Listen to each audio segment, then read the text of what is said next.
Breaking news చూస్తున్నాం. ఎన్నికల వేళ ఈసీ సంచలన నిర్ణయం తీసుకుంది. రాష్ట్ర ఇంటెలిజెన్స్ చీఫ్ ఏబి వెంకటేశ్వరరావును ఎన్నికల సంఘం బదిలీ చేసింది.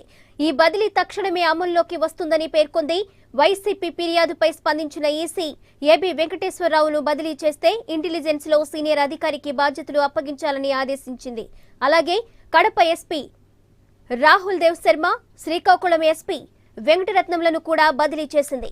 వీరంతా వెంటనే హెడ్ క్వార్టర్స్ లో రిపోర్ట్ చేయాలని ఆదేశించింది. ఈసీ నిర్ణయంపై తెలుగుదేశం పార్టీ అభ్యంతరం వ్యక్తం చేస్తోంది. కేవలం రాజకీయ కక్ష సాధింపుతోనే ఐపీఎస్ అధికారులను బదిలీ చేసిందని టీడీపీ నేతలు ఆరోపిస్తున్నారు. అధికారులపై ఫిర్యాదులు వస్తే వారి నుంచి కనీస వివరణ కూడా తీసుకోకుండా బదిలీ చేయడాన్ని టీడీపీ నేతలు ప్రశ్నిస్తున్నారు. ఈసీ నిర్ణయం ఏకపక్షంగా ఉందన్నారు.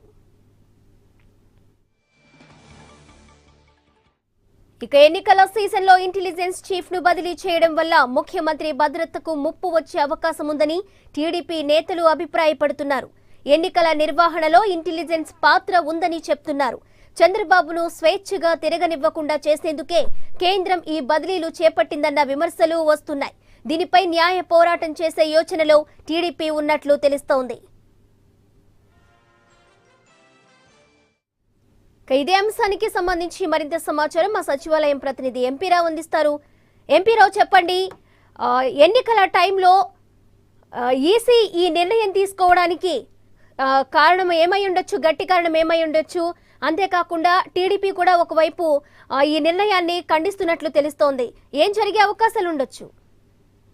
అంటే కేంద్ర ఎన్నికల సంఘం నిన్న రాత్రి తీసుకున్నటువంటి నిర్ణయం ఏదైతే ఉందో దీన్ని ఒక సంచలనాత్మక నిర్ణయంగానే చెప్పుకోవచ్చు. ఎందుకంటే రాష్ట్ర ప్రభుత్వం ఎన్నికల సమయంలో ఏదైనా రాష్ట్రంలో ఎన్నికలు జరుగుతున్నటువంటి సమయంలో అక్కడ ఉన్నటువంటి అధికారులు ఐఏఎస్లు కానీ ఐపీఎస్లు కానీ వారి మీద ఏదైనా ఆరోపణలు వచ్చినప్పుడు కేంద్ర ఎన్నికల సంఘం చర్యలు తీసుకోవడం సహజం. కానీ ఆ చర్యలు తీసుకోవడానికి ముందు వారికి సంబంధించినటువంటి వారి మీద ఏదైనా ఒక అలిగేషన్ కానీ లేకపోతే ఒక రాజకీయ పార్టీ నుంచి కానీ ఏదైనా ఫిర్యాదు వచ్చినప్పుడు ఖచ్చితంగా వారి వివరణ కోరతారు. దాంతో పాటుగా రాష్ట్ర ప్రభుత్వం యొక్క వివరణ కూడా కోరతారు. కానీ నిన్న రాత్రి కేంద్ర ఎన్నికల సంఘం తీసుకున్నటువంటి ఈ నిర్ణయంలో మాత్రం ఎక్కడా కూడా ఈ ముగ్గురు ఐపీఎస్ల విషయంలో వారి యొక్క పర్సనల్ గా వారి యొక్క ఎక్స్ప్లెనేషన్ అడగడం కానీ లేదంటే రాష్ట్ర ప్రభుత్వం తరపున వివరణ అడగడం కానీ చేయకుండానే కేంద్ర ఎన్నికల సంఘం ఏకపక్షంగా నిర్ణయం తీసుకున్నది అనేది రాష్ట్ర ప్రభుత్వ వాదన, అలాగే తెలుగుదేశం పార్టీ వర్గాల వాదన కూడా. ఎందుకంటే నిన్న చేసినటువంటి ముగ్గురు అధికారులు కూడా చాలా సీనియర్ అధికారులు. ఒకరైతే డీజీ స్థాయి అధికారి, ఇటీవలే ఏడీజీగా ఉండి డీజీ స్థాయి అధికారిగా కూడా ప్రమోషన్ వచ్చింది. ఆయన ఇంటెలిజెన్స్ చీఫ్ ఏబి వెంకటేశ్వరరావు ప్రతిరోజు కూడా ముఖ్యమంత్రికి సంబంధించినటువంటి పర్యటనలు, ఆయన వ్యక్తిగత నిఘాకు సంబంధించి ఆయనకు ఉన్నటువంటి ప్రతిరోజు కూడా ఆయనకు సంబంధించినటువంటి నిఘా మీద ఇంటెలిజెన్స్ చీఫ్ ఆయన యొక్క డ్యూటీ చేస్తూ ఉంటారు. కానీ ఇటువంటిది సడన్ గా ఎలాంటి వివరణ లేకుండా రాష్ట్ర ప్రభుత్వం వివరణ తీసుకోకుండా ఇంటెలిజెన్స్ చీఫ్ ను మార్చడం అనేది రాష్ట్ర ప్రభుత్వం చాలా తీవ్రంగా తప్పుపడుతుంది. ఇలాంటి సమయంలో ఎన్నికల సమయంలో అనేక పర్యటనలు రాష్ట్ర పర్యటనలు చేస్తూ ఉంటారు. ఎన్నికల ప్రచారంలో ముఖ్యమంత్రి బిజీగా ఉంటారు. అసలే ముఖ్యమంత్రి చంద్రబాబు Z+ కేటగిరీలో ఉన్నటువంటి వ్యక్తి. అటువంటి సీఎం కు సంబంధించినటువంటి వ్యక్తిగత నిఘా అధికారి అయినటువంటి ఏబి వెంకటేశ్వరరావు మీద ఈ రకంగా చేయడం అనేది కేవలం కక్షపూరితంగానే కేంద్ర ఎన్నికల సంఘం ఈ రకంగా చేసింది. కేంద్ర ఎన్నికల సంఘం మీద కేంద్ర ప్రభుత్వం కానీ వైసీపీ కానీ ఒత్తిడి తీసుకురావడం వల్ల ఈ రకమైనటువంటి బదిలీలు జరిగినాయని చెప్పి కూడా రాష్ట్ర ప్రభుత్వం కానీ అలాగే తెలుగుదేశం పార్టీ వర్గాలు కానీ ఆరోపిస్తున్నాయి. మరోవైపు రెండు జిల్లాల ఎస్పీలు, శ్రీకాకుళం ఎస్పీ వెంకటరత్నం, అలాగే కడప జిల్లా ఎస్పీ రాహుల్ దేవ్ శర్మ, ఈ ఇద్దరు ఎస్పీలు కూడా ఎప్పటి నుంచో ఉన్నటువంటి వారు కాదు. ఇటీవలే అంటే సుమారు గట్టిగా ఒక 2 నెలలు కూడా అవ్వలేదు. వెంకటరత్నం అయితే గతంలో సచివాలయంలోనే హోం మంత్రి దగ్గర పనిచేశారు, ఓఎస్పీగా పనిచేసి ఆయన శ్రీకాకుళం ఎస్పీగా బదిలీ మీద వెళ్ళారు. అలాగే రాహుల్ దేవ్ శర్మ గతంలో విశాఖపట్నంలో చేశారు. విశాఖపట్నం ఎస్పీగా చేసిన తర్వాత ఇటీవల ఒక 2 నెలల క్రితమే కడప జిల్లాకి వెళ్ళారు. అటువంటి వీరిద్దరూ కూడా ఇప్పుడు పర్మనెంట్ గా ఉన్నటువంటి ఎస్పీలు అయితే వారి మీద వేడి వేయడం కారణంగా ఉంటుంది. కానీ వీరిద్దరూ కూడా ఇటీవల వెళ్ళినవారు.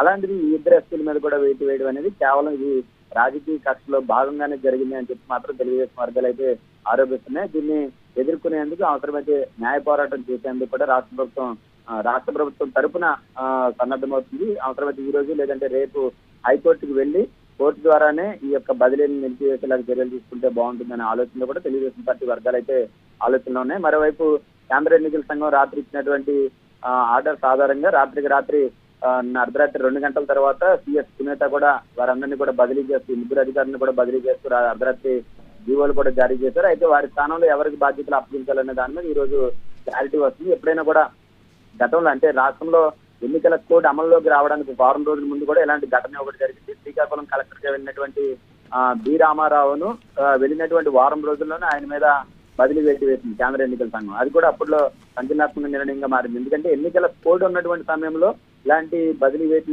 వేయడం అనేది కొంచెం సహజమైనప్పటికీ కూడా కోడ్ లేనటువంటి సమయంలో కూడా శ్రీకాకుళం కలెక్టర్ ఏదైతే శ్రీకాకుళం ఎస్పీని బదిలీ చేసిందో అదేవిధంగా శ్రీకాకుళం కలెక్టర్ మీద కూడా ఎన్నికల కోడ్ అమల్లోకి రావడానికి ఒక వారం రోజుల ముందు బదిలీ వేటు పడింది. సో ఈ రకంగా అధికారుల మీద కేంద్ర ఎన్నికల సంఘం ఈ రకంగా వ్యవహరించడానికి కూడా అంటే సరైనటువంటి కారణాలు వివరణ అడగకుండానే కేంద్ర ఎన్నికల సంఘం ఈ రకంగా బదిలీ వేటు వేయడం అనేది కూడా రాష్ట్ర ప్రభుత్వం తప్పుపడుతుంది. న్యాయపరంగా వెళ్లి ఈ బదిలీని ఆపాలనే ఆలోచనలో కూడా ఉంది. మరోవైపు ఈ ముగ్గురు అధికారులు ఏబి వెంకటేశ్వరరావు, రాహుల్ దేవ్ శర్మ, వెంకటరత్నం స్థానంలో తర్వాత స్థాయి అధికారులకు బాధ్యతలు తాత్కాలికంగా బాధ్యతలు అప్పగించినప్పటికీ కూడా పూర్తి స్థాయిలో అధికారులు నియమించాలి. కాబట్టి వీరి తర్వాత ప్లేస్ లో ఉన్నటువంటి ముగ్గురు అధికారుల పేర్లు పంపడం ఆనవాయితీ. సో దాంట్లో భాగంగానే రాష్ట్ర ప్రభుత్వం ఈ రోజు ఏబి వెంకటేశ్వరరావు తర్వాత సీనియర్ అధికారులు ముగ్గురు అధికారుల పేర్లను అలాగే ఎస్పీలకు సంబంధించి కూడా ముగ్గురు అధికారుల పేర్లను కేంద్ర ఎన్నికల సంఘానికి పంపిస్తుంది. ఆ ముగ్గురు అధికారులు ఒక్కొక్క అధికారిని ఒక్క పోస్టు కూడా నియమిస్తూ ఈ రోజు కేంద్ర ఎన్నికల సంఘం నిర్ణయం తీసుకుంటుంది. దాని ఆధారంగా రాష్ట్ర ప్రభుత్వం సాయంత్రానికి అయితే అధికారికంగా ఉత్తర్వులు అయితే ఇవ్వాల్సి ఉంటుంది. కానీ ఓ పక్క అధికారికంగా కేంద్ర ఎన్నికల సంఘం పని చేసుకుపోతూ ఉంటేనే మరోవైపు కేంద్ర సిఈసి తీసుకున్నటువంటి నిర్ణయం మీద ఈ రోజు హైకోర్టుకు వెళ్లే ఆలోచనలో కూడా ఉంది. ఏదేమైనప్పటికీ కూడా నిన్న నుంచి జరుగుతున్నటువంటి పరిణామాలు అయితే రాష్ట్ర ప్రభుత్వంలో కానీ తెలుగుదేశం పార్టీలో కానీ తీవ్ర సంచలనంగా మారినవి.